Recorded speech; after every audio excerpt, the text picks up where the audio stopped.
Hello. I believe I'm going to save the world, and this is my Ask Me Anything. It's pretty simple. It's not like some delusion of grandeur, at least I don't think it is. I'll explain my reasoning very quickly and leave this open to you guys just asking me anything, and I'll make a video answering any thought out question, or I'll just probably answer in the comments or something. I probably do both, or I'll at least answer your comment.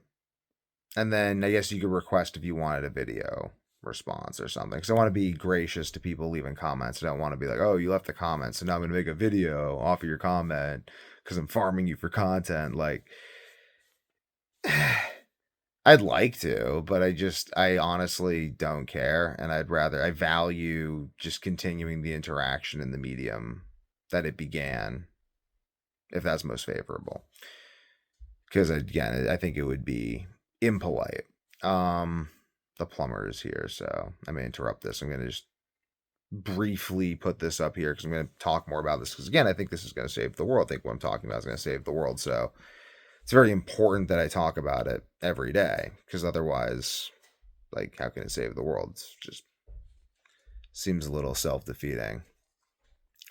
So he's going in with the caulking gun. So I think that we got some time.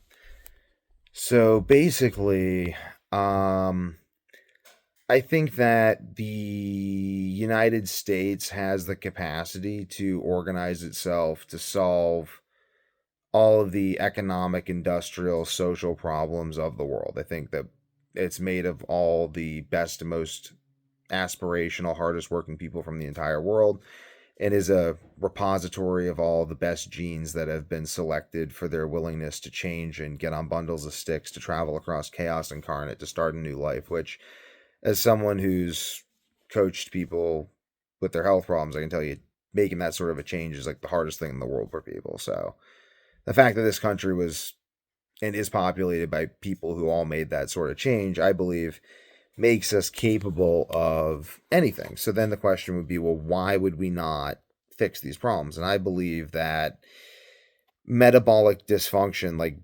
neurometabolic dysfunction, is the thing. Like that's the thing preventing us. It's the like fatal insomnia went from being undocumented when I first started experiencing symptoms of fatal insomnia to now they're like, wow, fatal insomnia is this irreversible prion disease. It's like they were wrong when they said it didn't exist, and they're wrong when they say it's an irreversible prion disease. I writing a book on this. I have a ChatGPT article. So I basically no, not ChatGPT, Grok. Um, going week to warrior.com articles.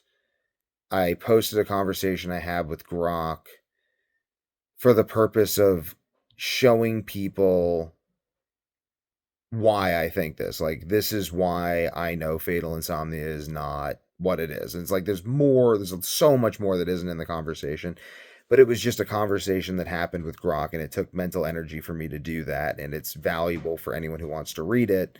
And I'm going to continue that train of thought in many different capacities. I'm going to write an essay. I'm writing a book. Like, I'm I'm making this video. I'm continuing to recover my health and brain function. You can see what I'm doing to do that, but I'm the only person. I asked my wife, who's very educated on the subject. I'm like, who besides me is the best on planet Earth at helping people recover brain metabolism? Like, who besides me is better? Like, who other than me is the best?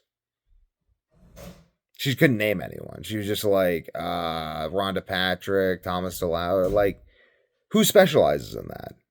Who even claims that they should put their methods to the test? Like, I put my methods to the test against the sickest people on planet Earth and prove me wrong if I'm wrong.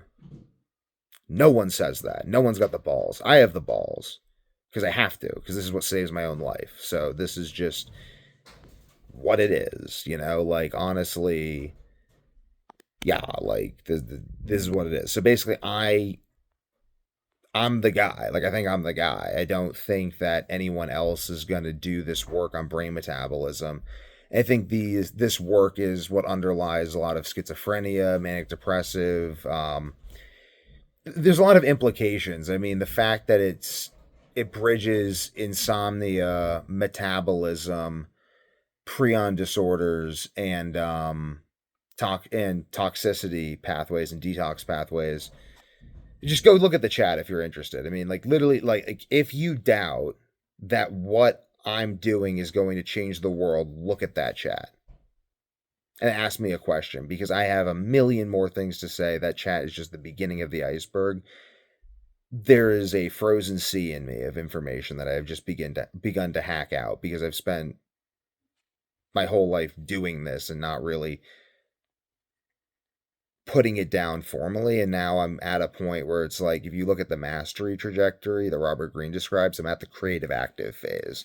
I'm at the phase where I know what I'm talking about, to the degree where I can engage in constant activity while developing further knowledge at an ever accelerating rate. And I'm just going to keep spreading this information because that's all I'm good at. That's like the only thing I have. Like, I literally, like, I mean, I have a loving family and everything else, but in terms of like things that make me feel personally, I guess just like my suffering was meaningful, and like, I'm not just kind of like, you know what I mean? Like otherwise it's just terror. It's just like, oh my God, I'm going to die horribly. So, I just pursue the thought process that leads to me getting stronger and healthier, and not the other thought process, because it really is a dichotomy, and that becomes more and more apparent the sicker you get. So I'm just all in on, like, not only am I becoming healthy, but I'm going to make everyone in the United States as healthy as possible in order to continue global freedom. I mean, this is what I've been working on since the beginning of COVID. You go look at the Kettlebell Club that started Week to Warrior. It started at like April of COVID, like May of COVID. It's end of April, beginning of May, like of COVID, 2020. Because I was just like, strong people are harder to oppress. So it's a good place to end. Ask me anything. And even if I don't directly do the research that and do the work that actually fixes this problem, I'm going to talk about this so much that I'm going to be able to justify within myself that I can take credit for inspiring the collective unconscious of humanity to believe that fixing this issue is possible through metabolic inquiry of the type that I have investigated. So I'm either going to do the work or I'm going to inspire the work, but either way, and if I inspire like one person who does the work and that saves some person who then does something, who, you know what I mean? It's like, I'm saving the world either way, you know? It's an honest attempt, I guess. And I think it's working, you know? I think that's the remarkable thing. And I think a lot more people have gifts of great magnitude within them that they are not sharing with the world. And if they did, the world would be saved even more. That's another thing I want to encourage people to do. So, saving the world on 3 counts, 4 counts, I don't know. And I'm gonna raise a beautiful family, so that does, you know what I mean? It's like 5 counts of saving the world, and all the people I'm gonna personally help, like 6. You know what I mean? Just you can do it.